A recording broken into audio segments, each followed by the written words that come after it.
Okay, Vijay. So today we are going to study our next algorithm, that is next machine learning algorithm. We've studied K-Nearest, okay, K-nearest neighbors algorithm, both classification as well as regression. Next one is your naive-based classifier. I repeat once again, the next one is our naive-based classifier. So understand what is naive-based classifier. If you have an idea, uh, this word, the naive-based has been derived from two words. First of all, naive, and second one is base. I repeat once again, it has been derived from two words, that is naive, and second one is base. Why it is called naive, I'll tell you. I'll tell you in few minutes only. Why base? Because it is based on your Bayes theorem. If you have studied probability, right? There is a theorem known as Bayes theorem. Have you people heard that? The Bayes theorem of conditional probability? Yes, sir. Okay. So it is based on that. It is simply based on that. Suppose I am saying that the conditional probability of A given B will be equal to probability of B given A into probability of A upon probability of B. This is simple your Bayes theorem. Means conditional probability of A given B equals to probability of B given A into probability of A into probability of B. This is your Bayes theorem. Okay. So what naive Bayes has done, okay, it is going to use Bayes theorem, but it has taken an assumption, and that assumption is a naive assumption. What is that naive assumption? It says that, it simply says that, for example, you have a data set in which you have input features like x1, x2, x3, x4, and so on. This is your output variable. The assumption is that these features or these input variables are independent of each other, are purely independent of each other. I repeat once again, what is an assumption? Assumption is that your x1, x2, x3, x4 all are independent of each other, 100% independent of each other. But that is practically not possible. Practically not possible. That's why the term naive has been given us. It has a naive assumption. And this assumption which they have taken, not the assumption they have taken that x1, x2, x3, s4, whatever input features you are having, they don't have any relation among them. They all are independent. They all are independent. And this assumption is known as your naive assumption. Okay. So when we combine our naive assumption with our Bayes theorem, we get a machine learning algorithm known as naive Bayes classifier. And it is valid only for classification. It cannot perform regression problems. It can only and only do classification. Means you can identify based on certain features is belong to which category. Means based on height and everything, height, weight, or features, identify whether the person is male or female. Okay, identify whether it's a dog, cat, or something. Means a class you have to assign. As simple as that. Okay, so it can only and only perform classification. I repeat once again, naive Bayes classifier is combination of two words. One is naive and second one is the Bayes. What is Bayes? Bayes is your Bayes theorem in the probability, which simply says that the probability of A given B is equal to probability of B given A into probability of A upon probability of B. This is Bayes theorem. And when we combine with this Bayes theorem, a assumption known as naive assumption. What is the naive assumption? The naive assumption is that all the input features are independent of each other. All the input features are independent of each other. This is nothing but your naive assumption. In we combining both of these, the classifier or the machine learning algorithm that we are getting is known as naive Bayes classifier. The name itself says it's a naive Bayes classifier. Okay, and same expression has been written here. See, what do you mean by here? In naive Bayes classification, we call X as input features, example, or predictor. Input feature or predictors, right? Input features or predictors we are calling them. Input features or predictors. C means class, as simple as that. C means class. Class means what? Example. Remember, both name are given. So same expression they have written here. What? A of given B is equal to P given A into PA and PB. Same probability of a class given X. Probability of a class given X equal to probability of X given C into probability of C, probability of X. Okay, where this probability of class is known as class prior probability. Remember this. This is very important to understand. Okay, This is known as probability of a class is known as class prior probability. This is known as predictor prior probability. This term is known as likelihood. Okay, this term is known as likelihood, and this is known as posterior probability. Okay, if for interview purpose these terms are important, they will ask you, have you studied naive classifier? They may ask you, okay, tell me what do you mean by a posterior probability? What do you mean by a likelihood? What do you mean by class probability? So immediately write your naive based formula and tell them, sir, this particular thing is known as likelihood. This is class prior probability. This is predictor prior probability. This is likelihood, and this is posterior probability. Okay. So what is the advantage? What is the advantage of taking a naive assumption? Let me tell you. What is the advantage of naive assumption? Okay. Suppose, as I told you, suppose X is my predictor, and predictor is having several variables like X1, X2, X3, and X4. These all we are calling as input features of X. Okay. And it is being asked to you, suppose, tell me the probability of a given class, probability of a given class given X. Okay, given X. What is X? X can be any combination of X1, X2, X3, and X4. Any combination of X1, X2, X3, and X4. So how you will write? You will compute, suppose, within my class, I have two possibilities. Suppose C, probability of classes means C means two things. Example, male and females. So two category we are having. So somebody asked me, based on the input attributes, tell me what is the probability that the person will be male given his attributes are like X1, X2, and X3. Read it like this way. What is the probability that the person will be male provided his attributes are X1, X2, X3, means some value of that. So how will you compute? Equals to, you will write again, probability of male given X will be nothing but probability of X given M. Okay, what is the probability of input features given the person is male into probability of male, that is the class probability, and probability of X, that is class prior probability. So you will compute for M. Similarly, you will compute for female probability that given input features X, what is the probability that the person will be female? Given the input feature X, what is the probability that person will be female? So you will compute like probability of feature X given that person is female into probability of female. Same formula I'm writing, right? Probability of female upon probability of X. You will compute this. Okay, you will compute this. Now, among these, if you're in a class, I told you in a class, you have two categories, male and female. So you will find out the probability of male given X. You will find out the probability of female given X. Now, among these two, whichever is greater, you will consider that person to belong to that category. Suppose your male category becomes bigger than female, it means this probability comes bigger than this. So you will say the person is female. But if the probability of female becomes bigger than the probability of male, you will say that the person is female. Now see, when we are comparing these two, there's one term which is common. Which one? This term and this term. In both the terms it is, which is the constant term. Of course, it is probability of X. So if we don't consider it, it is fine. So instead of writing complete formula, we can ignore this term. So we can say my final formula for probability of being male given feature X can be simply written as probability of X given M into simply probability of M. I have removed probability of X. Similarly, probability of female given X equal to probability of X given female into probability of female. Just directly compute these two things. Get an idea why I removed probability of X. Is it fine, everyone? Why I removed this term? Is it okay? Because while comparing, that term is common to everything. So why suppose I'm comparing 4 by 5 and I'm comparing 3 by 5. So can you tell me which one is bigger, 4 by 5 or 3 by 5? 4 by 5. Yes, simple, 4 by 5. Why? Because denominator in both are same.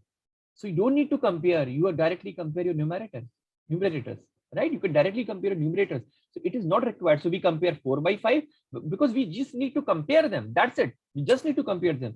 So whether we compare 4 by 5 or we compute 3 by 5 or we compute 4 greater than 3, both are same, conveying the same information. This quantity is bigger than this. Just we need to know this thing. So why we are using even this? So we can ignore this because we just want to know this term is greater than this or not. This is my only issue. And that can be information can be communicated directly by numerator. So we don't need that. We don't need that. Now further. That's why we remove this x term. It is common in both the things, so we can remove that. Now further. Very important. What was the benefit of naive assumption? Now come here. Okay. I said that probability of male given x will be computed by probability of x given male into probability of male. And x is what? X is nothing but features x1, x2, x3 example. 3 features we are having. X is what? x1, x2, x3. So when we assume that these features are independent, this particular term can be broken down in terms of multiplication of probability because of independence feature. I will write that. Now Px of m, x is what? x1, x2, x3 can be broken down as probability of x1 given m multiply by probability of x2 given m multiply by probability of x3 given m. This is possible only by assuming all features are independent. Okay, so this term will be replaced by this, this, and this. Now rest of the formula remains same, multiply by probability of m. So because of assumption of naive assumption, because of this naive assumption, we are able to simplify this formula. We are able to write Px of m, this x is a vector, means consisting of several input features, can be broken down. Probability of x1 given m, instead of x upon m, I will write x1 upon m into probability of x2 upon m into probability of x3 upon m. So this term has been broken, rest remains same. So get an advantage why the naive assumption has been taken now.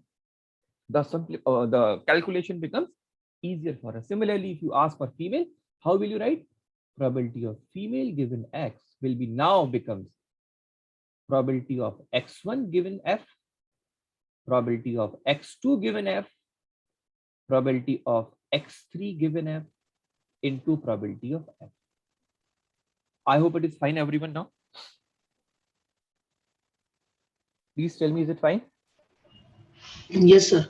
Yes, sir. This is the reason of naive assumption. That's the assumption. Because of that assumption only we are able to simplify. Now let us solve a problem. Let us solve a problem of naive case algebra. Okay? Very simple problem, you'll understand. Suppose this is the problem which is given to us. This is a problem which is given to us, means a data set is given to us which is having parameters, input features, outlook, temperature, humidity, and there is windy or not. On the basis of these features, the prediction has to be done. Prediction has to be done whether somebody will play golf or not. But this is a training data which is given to you. This is a training data based on past experience. It is given to you. This is a training data which is given to you. Simple outlook, temperature, humidity, windy, play golf, and everything. Just a simple training data which is given to you. As simple as that, right? Now, what it is saying? It is saying that when outlook is rainy, temperature is hot. Somebody is unmuted. Please, can you mute yourself? It's a request, please. Okay. Humidity is high, and the weather is windy. Okay.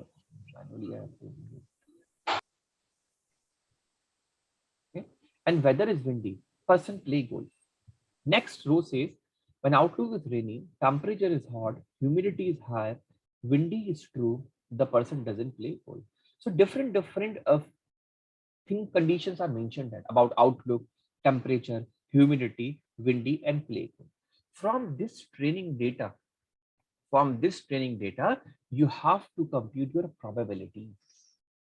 You have to compute your probabilities. What kind of probabilities? Just we discussed in the earlier slide. Those probabilities. Okay, which probabilities? These probability you have to find out these things, x1 upon c, x2 upon c. From training data, you will learn all these things.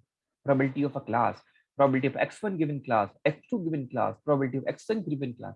These all things we need to calculate. And once you are able to calculate, when the testing data will be given to you, you will be using these probabilities which you have learned from training data, and you can do your computation. Okay, let me take an example again. We are going back to the same. So now see, can we check? This is our output variable. Okay, this is our output variable, target variable. How many classes are there? There are only two classes. If we see no and yes. In this particular example, this is our output variable. We have two classes only. No, no, no, no, right? And we have yes, yes, yes, yes, yes, yes, yes, yes, yes.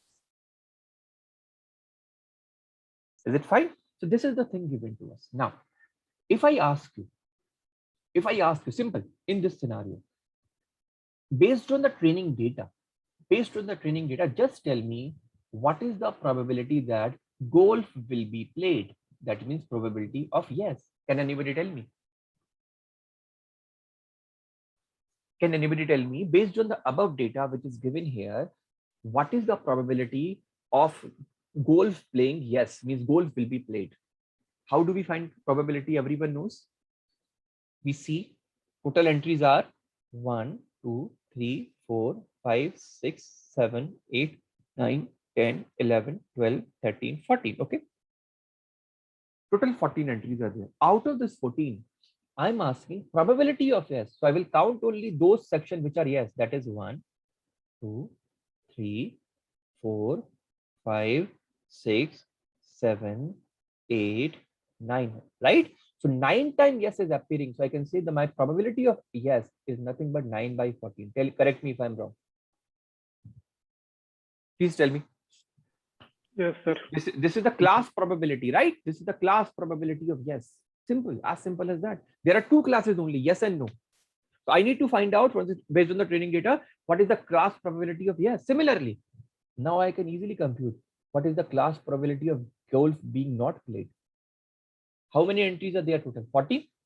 9 are yes, so definitely others will be 5. That will be 5 by 40. Am I okay? Please tell me till this point. Is it fine, everyone? Yes, sir. Yes, sir. So let me explain you one more thing. Okay, so we came to know what is probability of yes and probability of no. Let me go back again. Yeah. Okay. Let's consider these all are X: outlook, temperature, humidity, and windy. So I can notify this way also. Suppose this is my X1, this is my X2, this is my X3, this is my X4. Okay, and this is my output class. This is my output class. Now, if I tell you like this, what I ask you, if I ask you, okay, come here and tell me what you need to tell me. Sorry, what happened? What just happened? I clicked somewhere wrong place. How to get back? How can I minimize this? Any idea here what happened? No, this is not. I just came down. I was share screen. Okay, I just stopped sharing screen. Is it screen visible now? Yes, sir. Okay, understand now. Now suppose somebody asks me, okay, tell me what will be the probability of golf playing? What is the probability of golf playing yes given input feature X? So how I will write? I will write probability of X given yes into probability of yes. This is my formula, right? Because the bottom term probability of X we have eliminated. We don't need that. And probability of S we have just computed. What was it? Was 9 by 14. So only thing remains now is probability of X by S.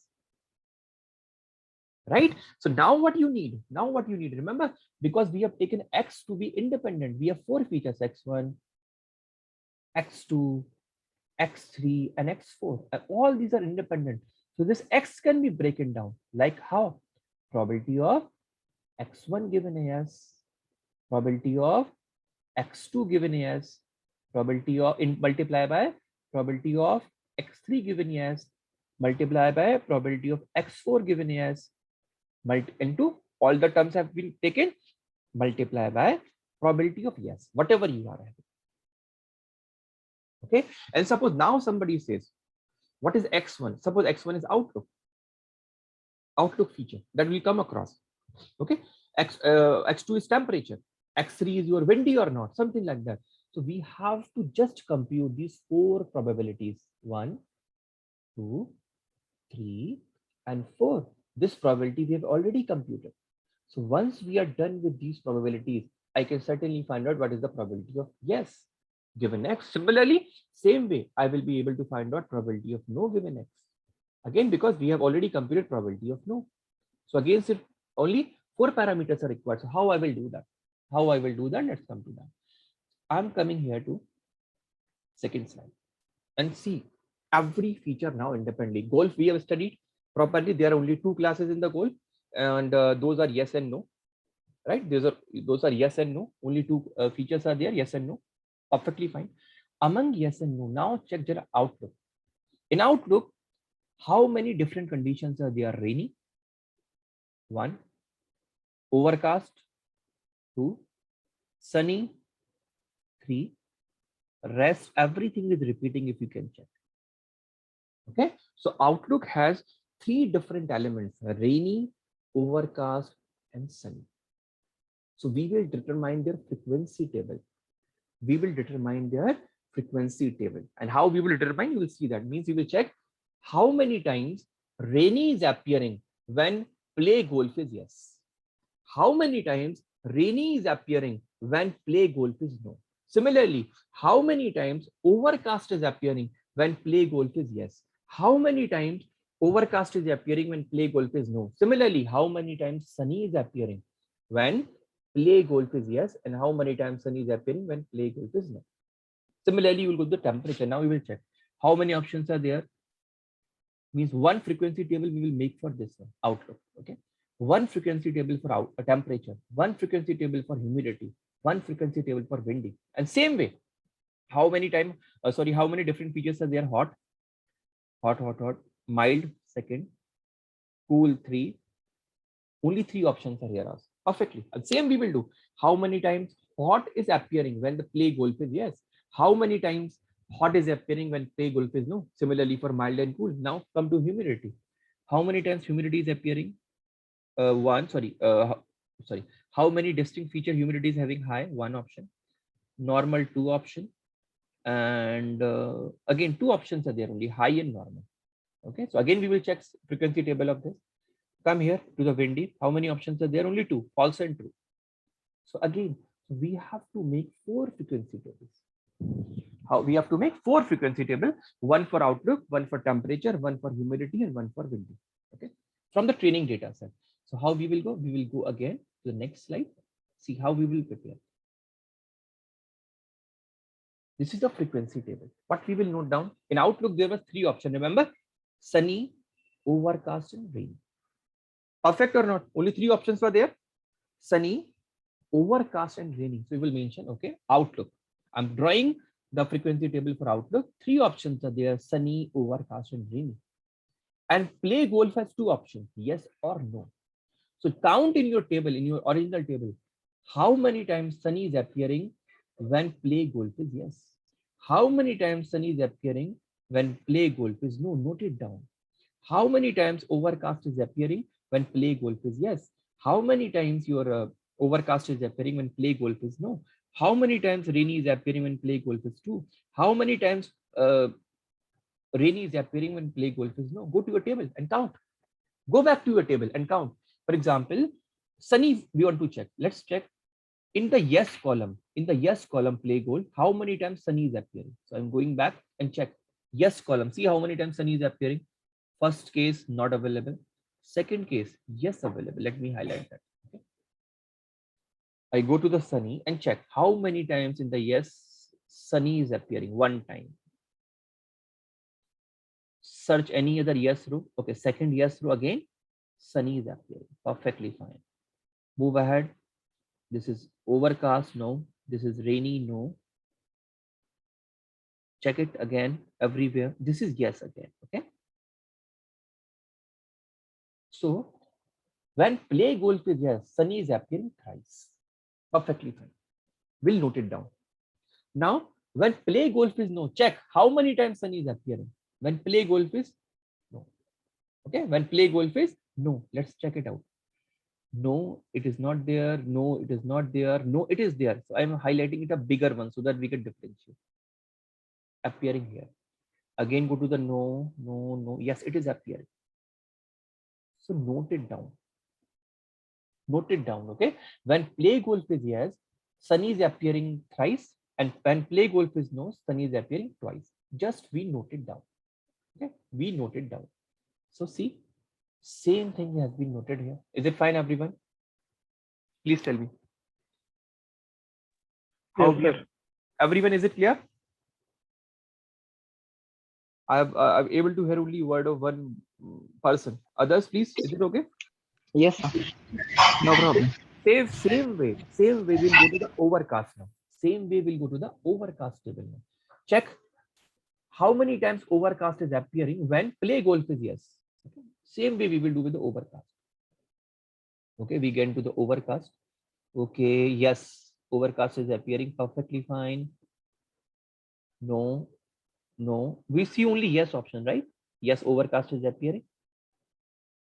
Again, come down. There are 5 consecutive yes. Let's see, overcast is there. From this point, no, no, no. Here it is, right? And here it is. So 4 times overcast is appearing when play golf is yes. Now check when play golf is no, how many times overcast is appearing?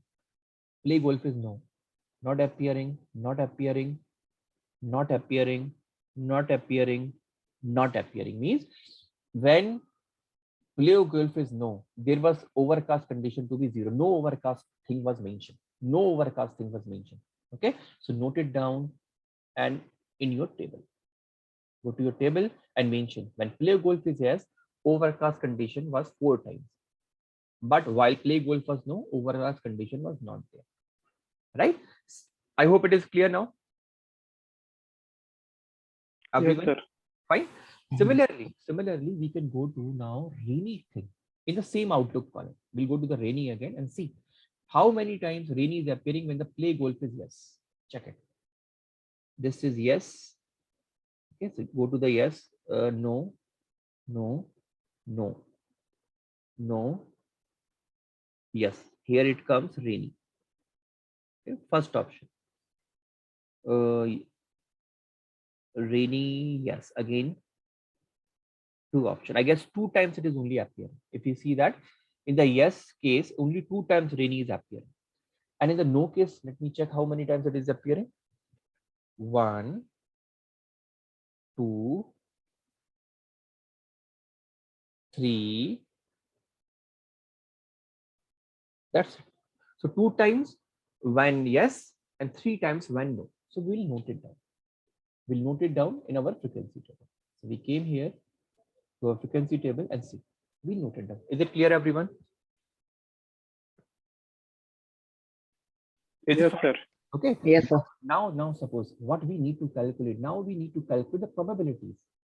Probabilities, right? What kind of probability means? Something like this. Probability of the temperature or the outlook to be sunny when the probability of class is yes. We need to compute the probability of outlook being sunny when the class is yes. So we can calculate in yes cases, how many entries are there total in total? 3, 4, 7 and 2, 9. Total 9 entries. Out of which, if I'm asking probability of being sunny given yes, total yes is 9. And out of which sunny is appearing how many times? 3 times. 3 times. So what will be the probability? Probability will become 3 by 9. Is it fine, everyone? Is it okay? Yes, sir. Okay. Similarly, you can tell me what will be the probability of overcast? Outlook equal to overcast. Same way. 4 by 9. Yes, 4 by 9. Very good. And what is the probability of being rainy? 2 by 9. 2 by 9. Similarly, probability of being sunny, but given that golf will not be played now. Golf will not be played now. Can we find out that out of the no, how many entries are there? 2 and 3, 5. So how many times it is appearing? 2 by 5. Sorry, 2 times. So it will become, probability will become 2 by 5. Its probability will become 0. Its probability will become 3 by 5. Is it fine, everyone? Yes, sir. Okay. Yes, sir. So we will be able to find out the probability of each individual attribute very, very easily. And same procedure you are going to follow for other tables. Same, exactly same procedure. Because in this, we go here, table, we have outlook. Same procedure you will follow for temperature. Same thing means you will create a frequency table in which you will mention your different attributes in the temperature table. What are those? Hot, mild, and cool. Hot, mild, and cool. And you will again check how many times hot is appearing when play golf is yes and when play golf is no. How many times mild is appearing when play golf is yes and play golf is no. How many times cool is appearing when play golf is yes and when play golf is no. Accordingly, you can find out your other table like this. This is outlook. Second one was what? Which one is? It was temperature. So you can calculate your temperature table. Same way. Can you see that? Right? Same way temperature. In when play golf is yes, hot is coming twice. When play golf is no, hot is coming 2. When play golf is when temperature is mild, means play golf is yes and temperature is mild 4 times. Play golf is no, temperature is mild 2 times. Play golf is yes, temperature is cool 3 times. Play golf is no and temperature is cool 1 time. Once this table is find out, you can find out the probabilities, all the probabilities that you want. Means example, if I'm saying find out the probability of temperature being hot given yes. Can you tell me? Find out the probability of temperature being hot given yes. Can you tell me from this distribution table? Don't look here. Just calculate from here, please. Can you do that? How many times? Yes. How many times yes is appearing? 2 by 9, sir. Yes. Very good. 2 by 9. Similarly, for no. 2 by 5. Yes. Yes. You are able to find out everything. Same way, you will calculate for humidity table. Same way, you will calculate for windy table. I hope you will be able to make these tables now very easily. Tell me, will you be able to do or not? Yes, sir. Okay, very easily we can create this table, and it will take if your numerical problem is given to you in such kind, you will be able to solve in 30 minutes. It takes time. I won't say you will be able to do that in 5 minutes or 10 minutes, but if you are doing with the help of pen and paper, it is going to take minimum 30 minutes, because even if you miss a single piece of data, this anything you wrongly entered, your entire calculation is going to become wrong. Okay, so if I ask you interview, how they may ask you this. Okay, this is my data set. Can you tell me how many frequency tables you need to compute? So your answer will be how many frequency tables you need to compute? 4. Yes, perfectly fine. And how many rows will appear in Outlook column if somebody asks you?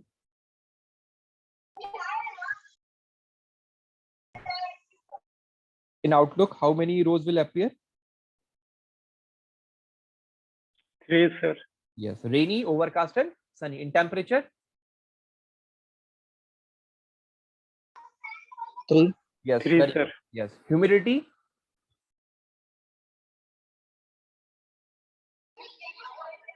2, sir. Very good. Windy? 2 only. Very good. And how many columns?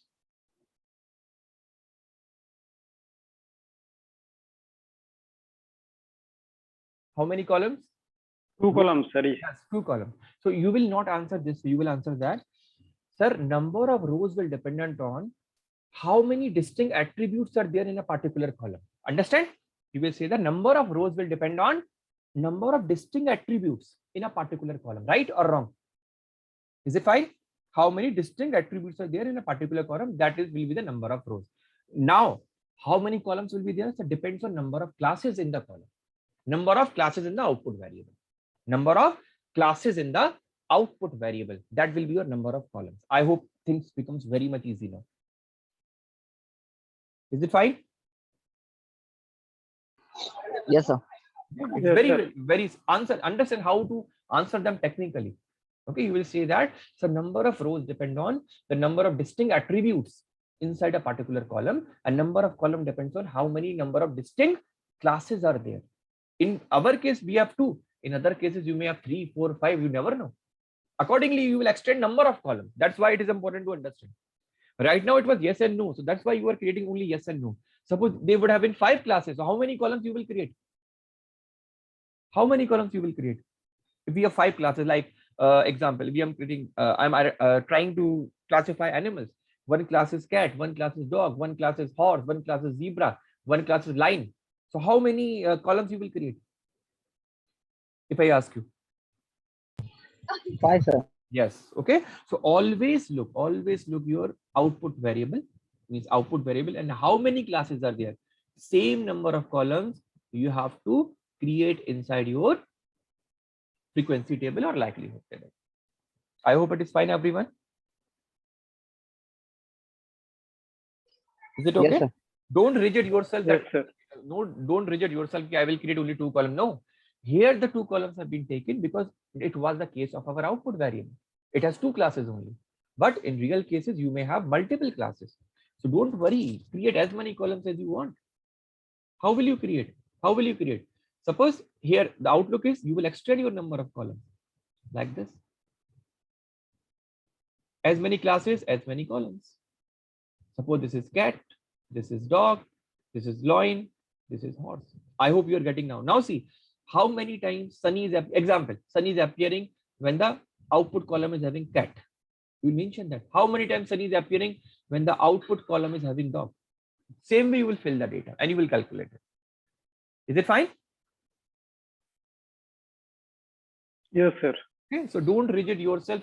Means I am teaching 2 way. Okay, it is possible for 2. No, it is, you can do for any number of classes. So let's move now. So we are know how to do that. We can create our frequency tables, and with the help, once frequency table is created, you are able to handle all the probabilities which are available here. This is yes 3 by 9, 4 by 9, 2 by 9, 2 by 5, 0 by 5, 3 by 5. All probabilities are available, and these all are learned by from training data only. We'll get the training data, and these calculations will be learned from training data. Now you give on any new data. Suppose now this is the problem which is given to you. Okay, this is the problem which is given to you. You have learned all your probabilities. Now he's saying that compute the probability of golf play, or tell me golf will be played or not. He's asking that, tell me golf will be played or not. You have to tell yes or no. Just tell me golf will be played or not. You have to predict. Okay, based on what he's saying that this is your test data. Now he's giving test data. He's saying that, tell me golf will be played or not. Depend. Outlook this time should be rainy. Temperature this side should be cool. Humidity should be high. Windy should be true. These are test conditions. These are test conditions which are given to you. So how will I compute? I will say, okay, probability of yes given x. I'll compute both the probability, yes and no, both the things will be equals to probability. See properly. Remember what was the formula? X given yes into probability of yes. This is my formula. But X is having 4 features. What were the features? Remember, outlook, temperature, humidity, and windy. And the name assumptions are that these all are independent. These all are independent. So how can I write? I can write this way.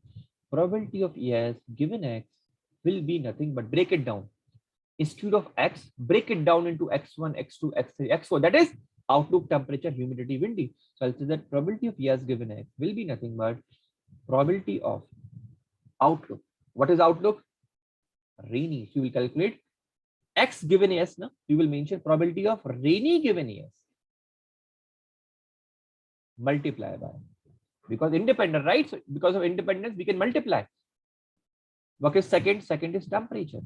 So temperature condition is given as cool. So you will say probability of cool given yes. Multiply by. Third is humidity. What is humidity given? High. So probability of high given yes. Multiply by probability of What is this? This is windy. Windy is what? True. Probability of true given yes. So all these probabilities we have already computed. Multiply it with the class probability, that is probability of yes. So what we will do, we will go to our frequency tables or the likelihood tables and see these values. We will see these values. Once these values are computed, we will put it here and we'll get the answer. Yes, we already know. What was the probability of yes? 9 by 14. That we already remember. 9 was true cases out of the all rows, and 5 was no cases. So probability of yes we already know. So I put it there. Now, probability of rainy given yes will be available where? Remember, these all, remember the term, rainy yes, cool yes, high yes, true yes. Remember all these. So I'm going back. And if you have a pen and paper, please note it down somewhere. Going here. Probability of rainy given yes, how much it is?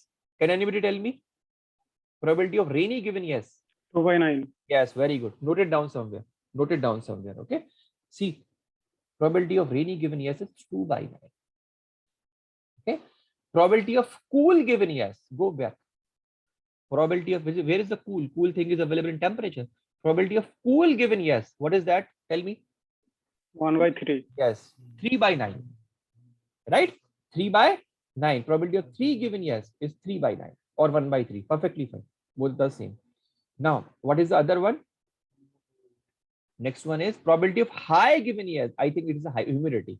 Probability of humidity being high given yes. Probability of humidity high given yes is 3 by 9. Fine or not? Please tell me. Right? 3 by 9. Okay. Last one.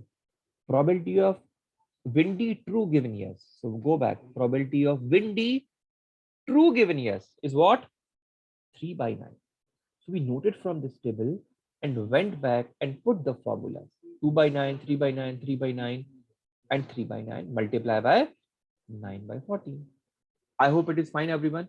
And we compute the probability. For example, it is coming 0.00529. Is it fine, everyone? Please tell me. Yes, sir. Okay. Similar. Yes, This is the only yes probability you have find out, but you cannot make okay. The game will be played. You need to find out the no probability as well. Then only you will be deciding yes probability is higher or no probability is higher. Whichever is higher, you will give the answer in the favor of them. So same now you will do this thing. You will write instead of yes, you will write rainy given no, cool given no, high given no, true given no, multiply by P no, probability of no, and probability of no will directly know. We still know that is 5 by 14. So we can directly put it here. They can see. Now compute probability of rainy given no. Go back. Probability of rainy given no is what? Can anybody tell me? Probability of rainy given no? 3 by 5. Yes, 3 by 5. Okay. We put it 3 by 5. Probability of cool given no. Cool given no. Please tell me. Cool given no. Cool given no. 1 by 5. Very good. 1 by 5. 1 by 5. Probability of high given no. Humidity high given no. Probability of humidity high given no is 4 by 5. yes 4 by 5. Probability of true given no. Windy true given no. Where is windy? Windy is here. True given no. This is the one, right? This row you have to show. True given no is what? 3 by 5, right? So we put it the values here 3 by 5 and he computed the values here. Now you can see which probability is higher, 0.00529 or 0.02057. Which is higher? 0.02 or 0.005? Yes. So game will be played or not? As the problem Not, sir. your answer will be no. Okay. So it doesn't matter how many classes you are having. So the class which is having the highest probability will be your selected answer. Is it fine? The class with the highest probability will be selected as your final answer. And you want to normalize it, very easy. Just put whatever answer you are getting divided by both the probabilities. Divided by both the probabilities, sum of both the probabilities. I took 0.0529 divided by this plus this. So it will come out to be 0.29. Now, when we are dealing with this divided by sum of these two, it will be around 0.2. As the sum of the probability cannot become greater than 1. So directly, if you want to see answer in a big picture, both are communicating same information, just that it's properly scaled now. Now, anybody who doesn't know even decimal arithmetic can tell me this probability is higher and this probability is smaller. So game will not be played. Is it fine?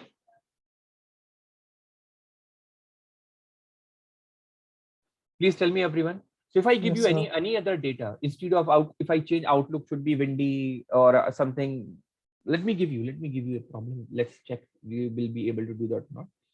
Suppose, let me see the table first of all before that, so that I can let you know and give you 5 minutes to solve the problem.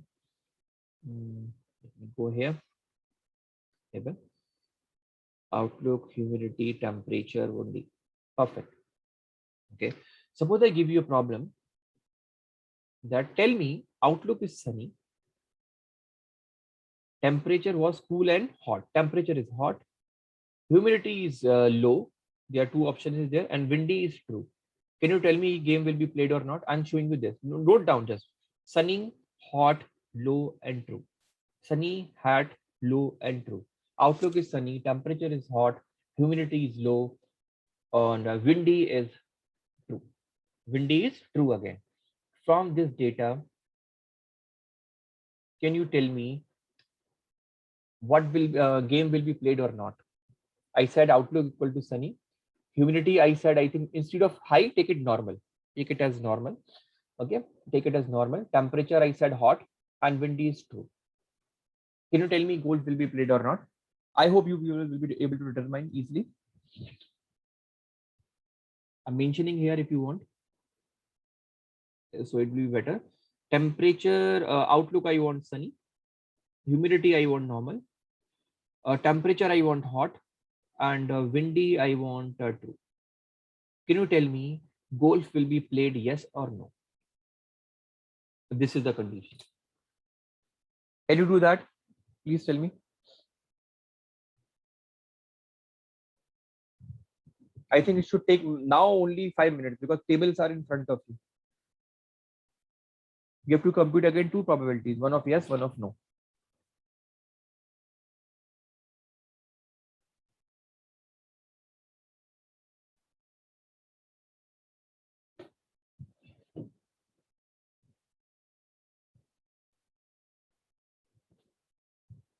If you have a pen and paper, you people can at least try. This will give you confidence. Trust me.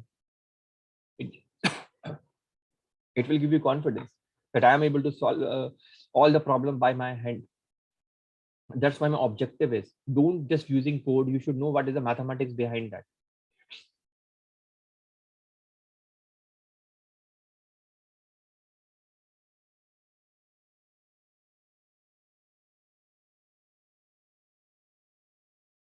Are you doing? Please tell me if you are doing is fine. Otherwise, I can move ahead.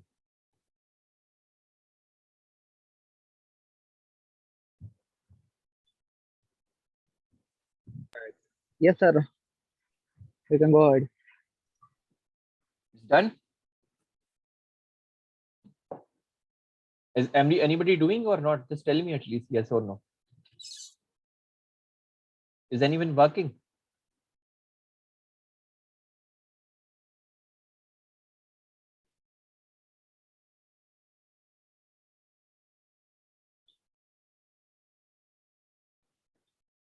No one is doing on your own.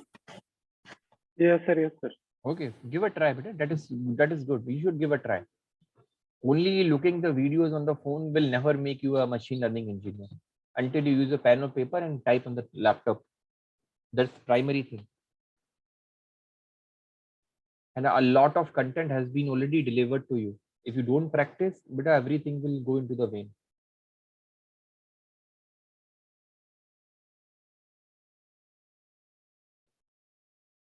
And a new batch is about to start from 1st of November.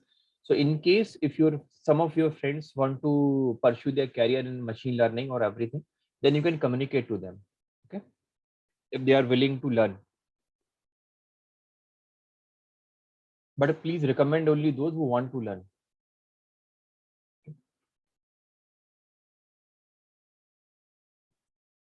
Not just certificate seekers who need only certificates. Long term, beta, it is not good. Hope it is done, beta. It will take barely 3-4 minutes. Why it is taking so much time? Okay, so I'm moving ahead as nobody is answering. Should I move ahead? Should I close it? Okay. So now see, this is very good for your large amount of data. This algorithm is very good. Performance is very good for a large amount of data, and especially in case of natural language processing, when your data is having text, okay, like sentiment classification or something like that, your naive-based classifier performs tremendously well. It's very good in that. Large amount of data as well as your text-based thing. It's very, very, very well performing. But there is some glitch. If you're an engineer, you will to catch. Understand? Suppose this was the case which is given to me. This was the case which is given to me. Okay. But unfortunately, suppose it never happened that means probability of high term never appeared.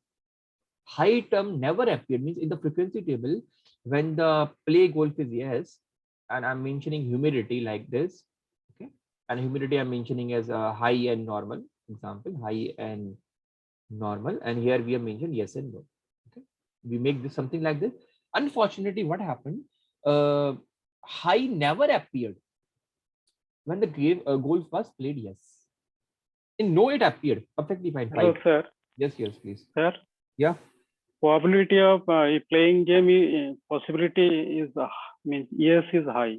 Okay, so then yeah, golf will be played, right? Yes, sir. Yes, sir. Okay. So you can say that the golf will be played perfectly fine. Okay. So now suppose what am I saying? Yes, never appeared anywhere.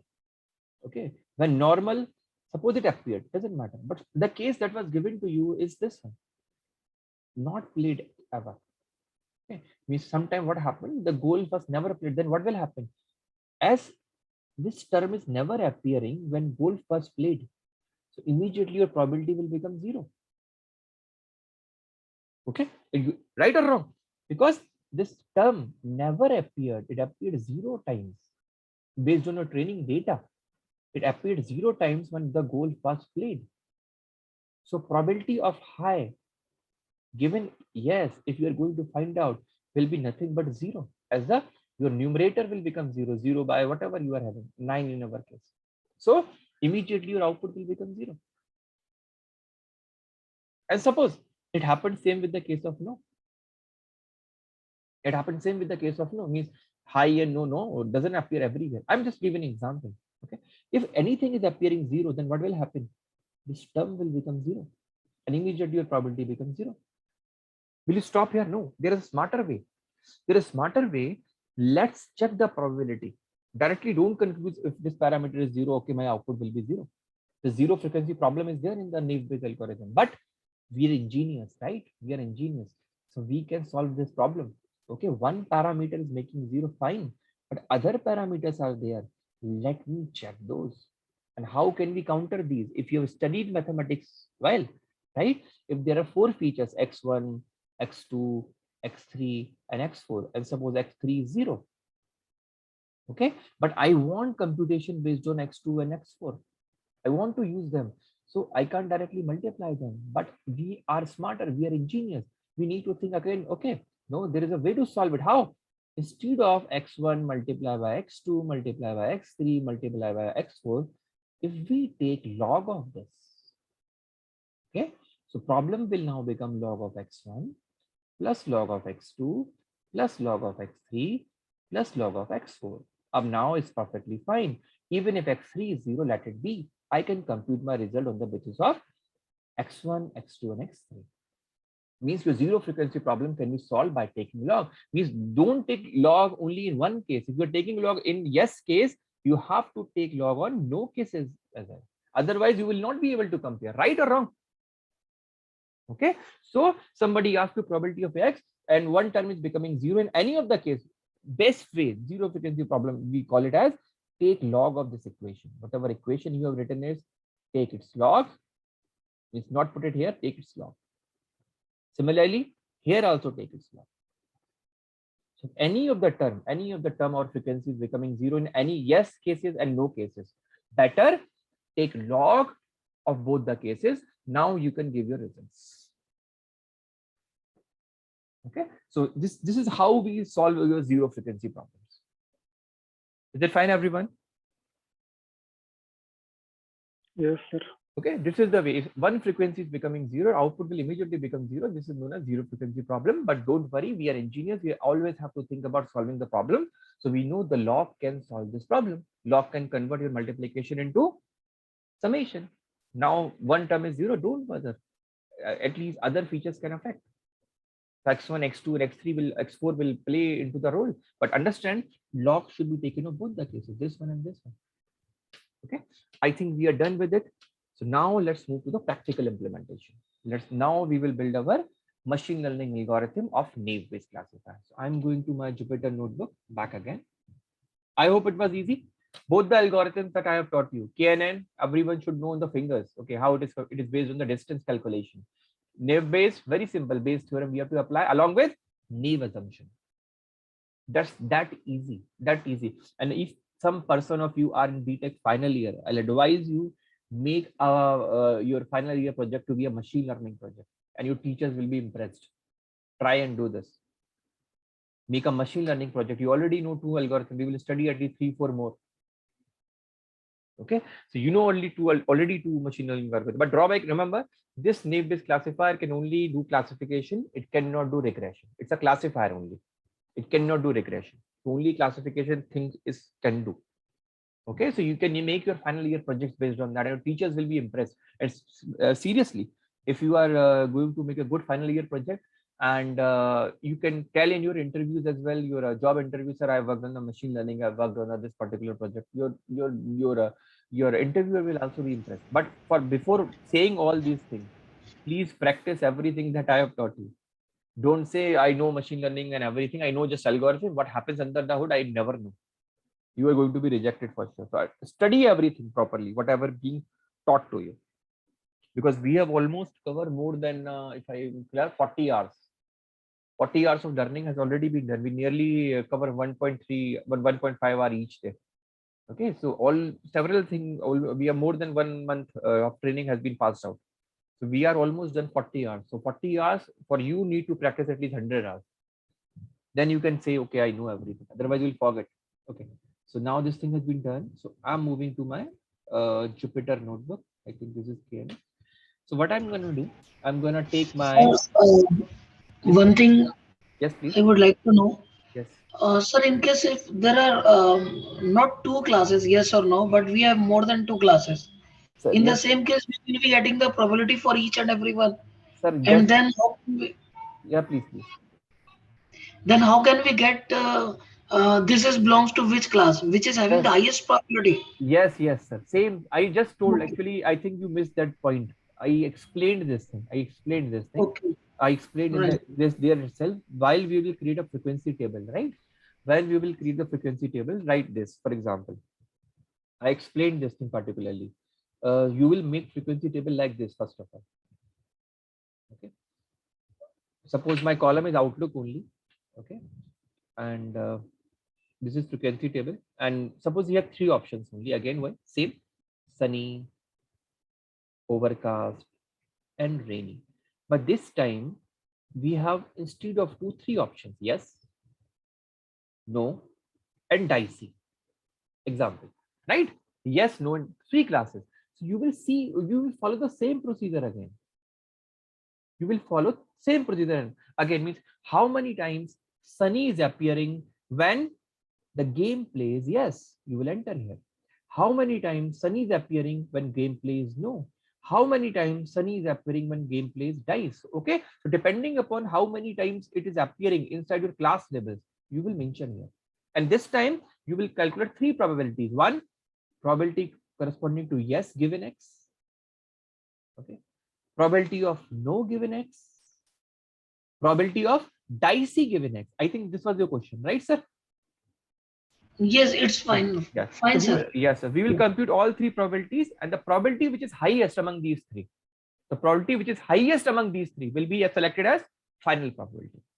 Okay, sir? Is it fine? Fine, sir. Fine. Okay. So I'm moving to my coding section again, and let me go here. This was the thing. Let me kernel restart and clear output.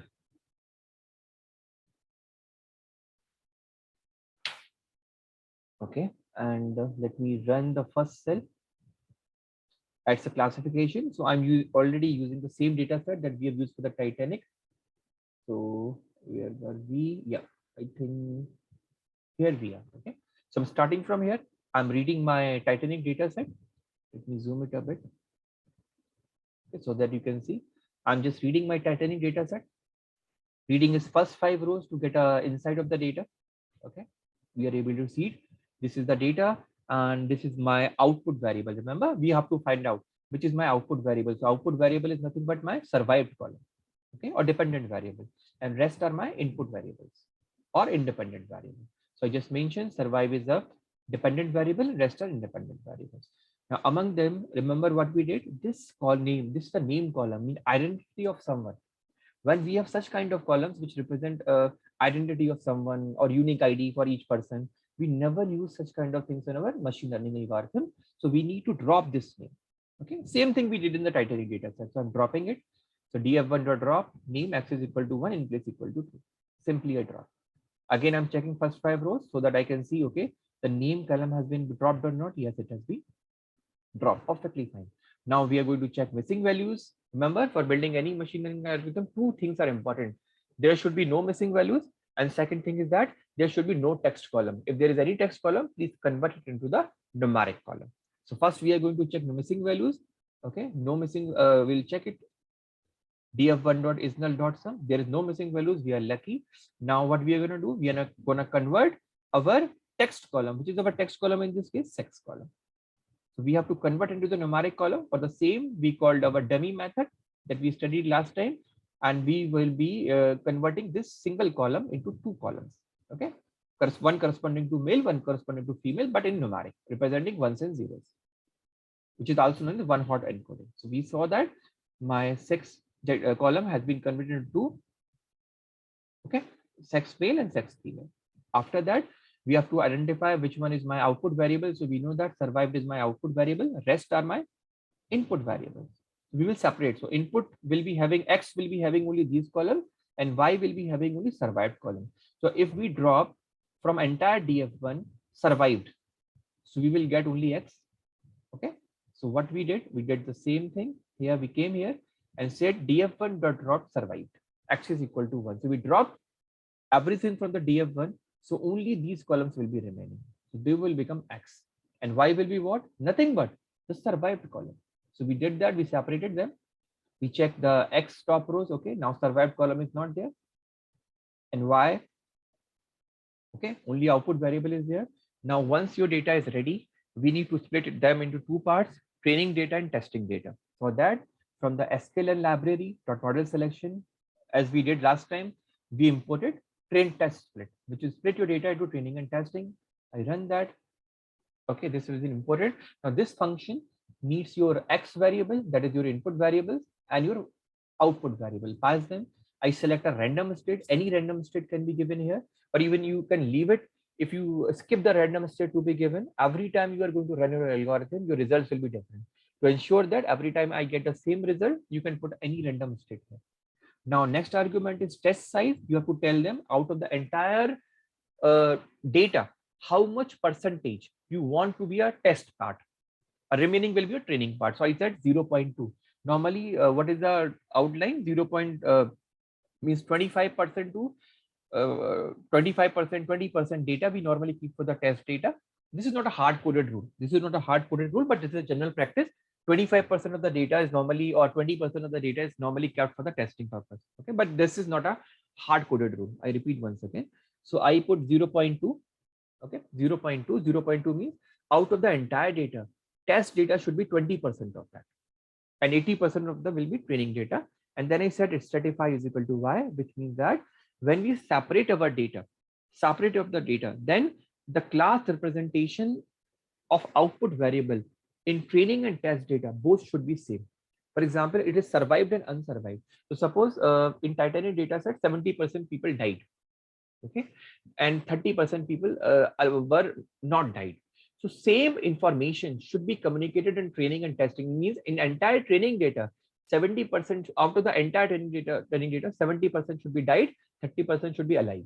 In same in the test data, out of the total test data, 70% should be your died and 30% should be alive. That can be done with the help of Stratify.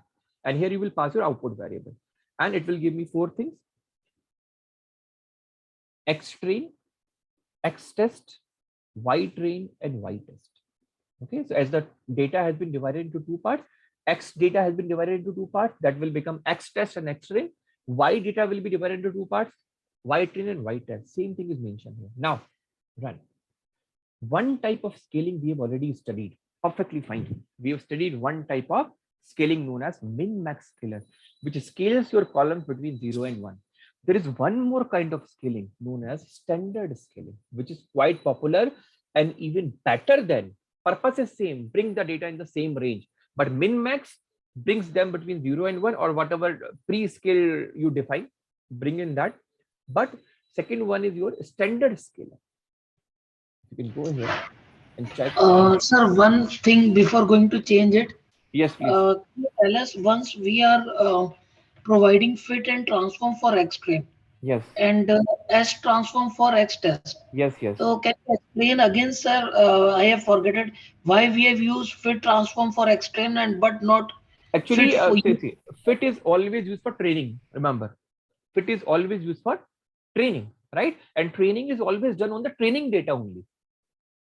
Training is always done on the training data, never on the test data. Never ever you will do the training on the test data. You will always do the training based on only and only training data. If somehow you fit your test data as well as in your model, right, then what will happen? You are not preserving something. Why we keep text data aside? So that once your model is trained, we can cross check how my model is getting performed. Okay, if we show everything to him, if we show everything to the model, okay, learn from everything, then what will happen? We will give him test data. He already knows the test data. Then what, how will you come to know? Suppose I teach you everything and same question I give you in the exam. Of course you are going to perform very good. If I teach you the concepts and everything and then I give you new questions based on those concepts but not those same questions which I have taught you, I will be able to judge you properly how you are performing. So always fitting has to be done on training data only. Fitting is only be done with the fitting means we are doing training, and training always has to be done only on training data, never ever on test data. So we will fit and train, okay, fit and transform rather on the training data, but never fit on test data. Never fit. Fit means you are training, fitting your formula on the basis of that. I hope it is fine now, sir. Right, sir. Right. Okay. Now I'm putting another scalar known as standard scalar. What it does, understand? And it's better than your min-max scalar. Even it is very good. It is very prone. Means it, you can say that it is robust to your outliers as well. Means if your system is having outliers in that particular scenario, your standard scalar is awesome. It's very much better than your min-max scalar. Okay. So what it does, it centers your any column you are having. So it centers its data points with mean equal to 0 and standard deviation of 1. Let me show how computation happens actually. You will understand that. Suppose I am having a column, whatever column I am having, this column is having X and it has a value, suppose 30, 20, 40, 50 and so on. This is the entry which are given. Okay. And these individual entries are known as Xi. Xi. Okay, Xi is 30, sometimes I mean instantaneous value, just 30. So what you will do, first of all, out of the entire column, you will compute its mean. You will compute the mean of the column. Mean of the column normally represented by mean. And what it will be in this case? Mean is nothing but average. So 30 plus 20 is 50, 50 plus 40 is 90, 90 plus 50 is 140. And 140 divided by 4. 140 because of 4 values divided by 4 will be your mean value, whatever it will come. I think it will come 4 3 are 12 and 4 5 are 20. So my mean came to be 35. Okay, so first of all, you compute the mean of the column. Then you will compute the standard deviation of the column. Standard deviation of the column. And how we compute that? We will compute by this formula. Under root of xi means put a summation sign under and put a xi minus mu whole square divided by n. I repeat once again, I'm writing again.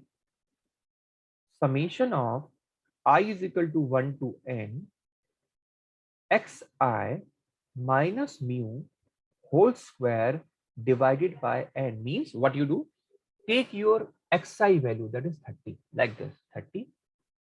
Okay, compute your mu. Compute your mu. What is mu? Mu we have already calculated 35. So 30 minus 35. Square it. Plus move ahead.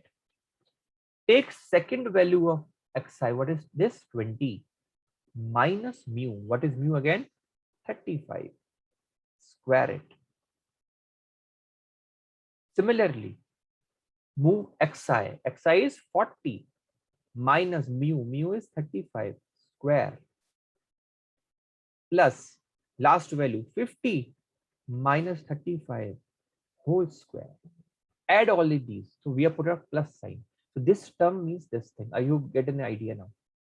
What this term is? What this term is? After computation, there's whatever result you are getting divided by n. N is what? 1, 2, 3, and 4. And take its under root. This is you will compute x. Sorry, sigma. This is known as standard deviation. Okay, so you need to compute first of all your mu, then your sigma. Now you need to compute your standard scaling value. That will be nothing but, remember, xi minus mu divided by sigma. Sometimes we call it as a z value. Okay, xi minus mu by sigma. Suppose example, I'm just saying my sigma came around 140 or 150. I don't know. It may be anything, or suppose 30, 40. If you can compute it, you can do that. Okay, 30, 40 or something, you can do that. Okay, so whatever value, so you will take again. Suppose I have somebody saying, okay, give me the scaled value, standard scaled value. Now we will do standard scaling. Earlier we will do min-max scaling. Now we will do standard scaling. Okay, so data will be centered around mean to be 0 and standard deviation of 1. Okay, that's why we are scaling, means whatever, how much your data is away or different from mean, how much away from the mean, tell me in terms of standard deviation. Tell me in terms of how much standard deviation you are away from the data. How much standard deviation you are away from the data. This formula is telling same thing. Okay, suppose some value is same as mu. Some value is same as mu. So of course, this term is going to be 0. That means your value is nothing but your mean value. Same here. And as you move, you know the standard standard normal distribution curves like this. It has a mean of 0 and standard deviation of 1. So this is your mean value. So how much you are away from your mean value in terms of standard deviation? This tells this one. Okay, and several machine learning algorithm which requires optimization problem. We'll understand that. Don't worry, when we'll study your logistic regression or mean linear regression, we will be studying that. Whichever algorithm requires optimizing any issue, optimizing problem, they require data to be in the normal distribution format. Normal distribution format. So for them, this particular structure is very good. So why don't we convert our data into this particular format? And second thing, it is very robust to outlier as well. So second problem will be solved. So what we will do, we'll do standard scaling, and every standard value will be computed for xi. For example, for 30, 30 will be replaced by what? 30 will be replaced by 30 minus whatever mean is, whatever standard deviation is. What 20 will be replaced by? 20 will be replaced by 20 minus mu, whatever your mean value is, and whatever your standard deviation value is. Whatever 40 will be replaced by 40 minus mu by sigma. 50 will be replaced by 50 minus mu by sigma. Yeah, whatever value is this. Now your value will be not between 0 and 1. They will be in terms of standard deviation, how much standard deviation you are away from the mean. That this will be giving us. Okay, I hope you get an idea. But the biggest advantage means is that it is robust to outliers. Second important advantage, there are several algorithms which require the data to be in normal distribution form. And by doing this standard scaling, my data comes in a format known as standard scaling data, in the standard normal distribution format. So I'm removing it and moving to the code. Okay. So I called standard scaler, perfectly fine. Same from the same library, from pre-processing library, I import standard scaler. Earlier I was importing min-max scaling, I imported standard scaler this time. And same way, it's a class. It's a class, so I will create its instance. Standard automatically should come. Yeah, it has come. Now we have just a small change was needed. Standard scaler, same I have created. So now I'll pass him xtrain. I will fit and transform my xtrain data, and I will transform only my xtest data. So I'm running it. Perfectly run. Now I need a different algorithm. This time my algorithm needs to be naive based. So what I will type? Naive base. Okay. Import. There's 3 variants. Let me show you. It will show you 3 variants basically. If I show Gaussian NB, one is multinomial NB. Okay. So Gaussian NB is good when your data is having normal distribution sort of thing, and that thing we have ensured with the help of standard scaling. And one is multinomial NB, where your data is in terms of frequency. Means when you are working with the text data, normally your text data, then we do word counting, how many times a word is appearing. So when your data is in that form, okay, in that form means how much time a word is appearing, and is appearing how many times, or something like that. For that, we go another variant of naive Bayes known as multinomial NB. So nothing special you have to do. Here you have to type multinomial NB for that particular multi. See this one. I mean to explain that. Suppose I have taken a word. My data is something like that. End. Letter is end. Some letter is or. Some letter is happy. Okay. Some letter is free. Some letter is lottery. And I want to check I'm having a ham or spam, means I'm having a spam in my mail or not.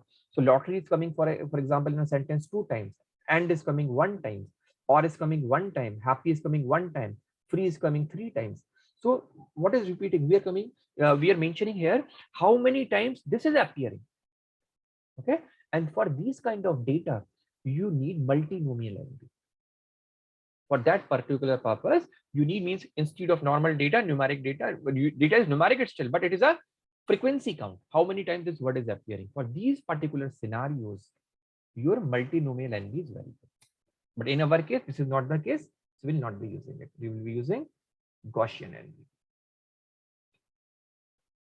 Gaussian NB. Okay, simple. I used it again. It's a class. So I will be creating an instance of this class, Gaussian NB. Okay, instance has been created. Now we will fit our data. Remember, instance has been created. Now we will fit our data, X-train and Y-train, to build our model. Means my model learning will be done. And here what will be calculating? The probabilities. Remember, the probabilities are going to be calculated under the hood. So I'm running it. Okay, Gaussian NB has been trained. Now once the model has been trained, I'm going to predict it. I'm going to predict the value of Y values from X test. I'm going to predict the value of Y from the X test. That will be Y pred 1. And we can see the values are here. 1 and 0. 2 classes are there. So I'm having 2 values. Now we need to check how my model is going to perform. So I'm just using sklearn.matrix impute accuracy score. It will tell me out of the total predictions, how much predictions are correct. Okay, and simple, it has 2 arguments. Your actual data means actual truth. This is the correct result, and this is the predicted result. It will compare them and tell them what is your accuracy score. And tell me your accuracy score is 0.75. Means 75.85% accuracy your model is giving. And same thing I explained you. You can also input better accuracy matrix, better matrix for comparing classification. That is known as confusion matrix. Confusion matrix. Okay, same from sklearn.matrix import confusion matrix, and it will give me the confusion matrix. Again, takes 2 arguments only: Y test and Y pred, means actual result and the predicted result, and will give you Sir, one thing, can you tell us? Yeah. Y test, and suppose we want to simultaneously check the value of Y test as well as Y prediction. Yes, you can do that. You can do that. Actually, these are arrays. Right now, these are arrays. If you check here, let me show you. This is Y test. Right now, it is array. Let me show you. You have to convert into the data frame, Or you can do one thing. Let me show you. It's a Y test. Let me show you Y pred 1. I guess it is a Y pred 1. You can do that as well. Don't worry. Everything can be done. Y pred 1. Sorry, it's not Y pred 1. Y underscore. Y underscore. Yes, Y underscore pred 1. Sir, but simultaneously we can check. Yes, simultaneously you can check. Simultaneously, but directly you cannot do that because these are arrays. You have to convert them into the data frames first of all. Okay. Okay. So you have to convert them into data frame. You can directly do that. Don't worry. These are arrays, so directly they will be converted to the data frame. And once they are in the data frame, I've teach you everything about appending and merging. Remember, I've taught you how the merging is done, how the appending is done. Once the data frames are in your hand, you can merge them. And after that, you can see, for example, I'm checking DFX. So it's been done. Now you can check it the proper way, DFX. Now this is a data frame, which is available right now, right? Similarly, you can convert it into the data frame. DFY example equal to PD dot data frame. And this is actually practice. This is the thing you require to learn. Everything one needs to require practice and practice and practice. Only then you will be able to do all these kind of things. Okay, now it is done. You want to check DFY, you can check DFY, and now it's your task to merge them. Okay, I'm getting this kind of data right now. So you can merge them and you can see the results, whatever you want. You have two data frames right now. So you can merge these data frames together. And once these are merged together, you can see in two columns. One will be having your survived actual columns and one will be your predicted columns. And name you can give anywhere you want, anytime you want. This is your task. I've given you. This is one data frame is ready. Second data frame is ready. I hope you people be able to find it out right now. Is it fine? Yes, sir. Okay. Perfectly fine, right? Now there is few things. Let me, I think it's 7:30 now. I'll tell you later on. I think this is done. Yes, please. Sir, Yes. I have class set from 7:30. Yes, I'm shutting down now. I'm closing right now. Okay, sir. Okay. Thank you, sir. Good night. Okay. Thanks everyone. Thank you.